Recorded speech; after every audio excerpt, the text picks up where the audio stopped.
find them gold, the way birds tilted their heads when they were curious about something, and the way people looked when something deep inside them had gone very quiet. He was a boy who paid attention, and that made all the difference. One golden autumn morning, a new family moved into the little house at the end of the village lane. They arrived quietly and without any fuss, a wooden cart, tired eyes, and autumn leaves swirling gently around their feet as they carried boxes through the door. And among them was a girl, around Marco's age, with long dark braids tied with small white ribbons, a warm mustard yellow coat, and the most serious face Marco had ever seen on a child her age.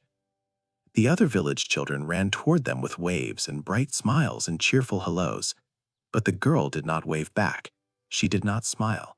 She simply looked down at the ground, held her small sketchbook tightly against her chest, and walked quietly inside. Her name was Lena.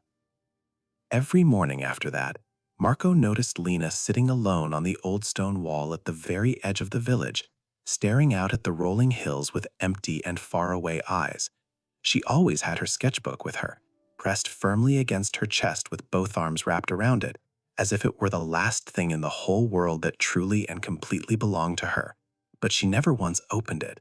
She only held it, and she only stared. One morning, without making a plan or thinking too hard about it, Marco simply walked over and sat beside her on the wall. Not too close. He did not say a word. He did not ask her anything at all.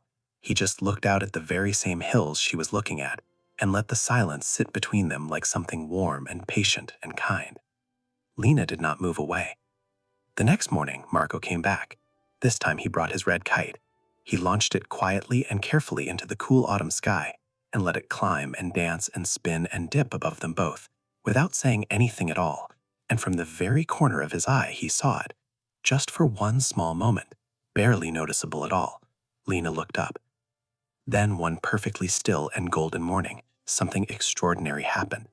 A small and beautiful tortoiseshell butterfly drifted down softly from the autumn air and landed gently on top of Lena's sketchbook. It sat there quietly, opening and closing its wings in a slow and steady rhythm, its rich colors glowing warmly like tiny stained glass windows catching the morning light. Lena stared at it completely still. Then her fingers moved, slowly and very carefully, as though she were afraid that one wrong breath might break the whole beautiful moment, and for the very first time, she opened her sketchbook. She reached up and took the pencil from behind her ear, and she began to draw.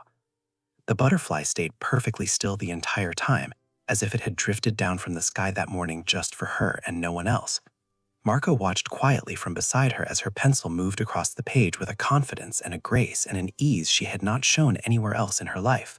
When she finally lifted her pencil from the page, the drawing was beautiful, delicate, and detailed, and full of a feeling that no words could ever quite hold. Marco leaned over gently and looked at it. Then he looked at her, and Lena, for the very first time, smiled. It was small, barely there at all, like the very first light of sunrise before the sky has fully decided to wake, but it was real, and it was hers, and Marco smiled back. That afternoon, the two of them sat together on the old stone wall, Marco flying his red kite high in the golden sky, and Lena filling the pages of her open sketchbook with the world all around her. And Marco learned something that day. Sometimes the kindest thing you can give to someone is simply your quiet presence, showing up gently, patiently, and without asking for a single thing in return. Because some hearts do not need words, they just need to know that someone is there.